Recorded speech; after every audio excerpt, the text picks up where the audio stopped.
On termine par le portrait de ce journal, c'est vraiment le cas de le dire, puisqu'il s'agit de celui du photographe Pierre Wetzel, le photographe de la salle de spectacle mérignacaise de Krakatoa, qui a passé une année à croquer les musiciens en utilisant une vieille technique du 19e siècle. Guillaume Dequet, Sylvie Tusquemonet.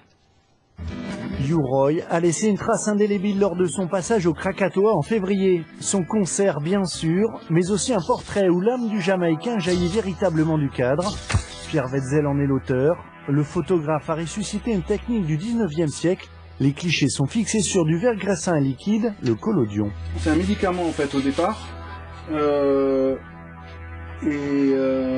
donc il y a beaucoup d'éther et de l'alcool dedans aussi. Le procédé a permis dès 1851 de réduire les temps de pause. On a 3 minutes pour faire tout ça. D'une heure parfois, le sujet n'a plus que quelques secondes à patienter devant l'objectif. Et à partir de maintenant, tu ne bouges plus. Ah, c'est parti. 1, 2, 3. Donc là, je passe sur révélateur. Pierre Wetzel a retrouvé avec bonheur le travail en chambre noire, disparu avec le numérique. Incroyablement beau, je trouve. Ça redonne ces lettres de noblesse à la photographie qui en a bien perdu. Ça me donne des frissons à chaque fois, quoi.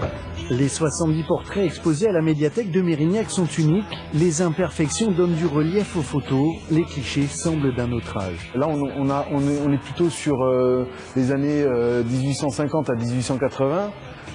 Et là, on est plus dans la génération soul, funk. C'est la même personne et il y a 20 minutes d'écart entre les deux prises de vue.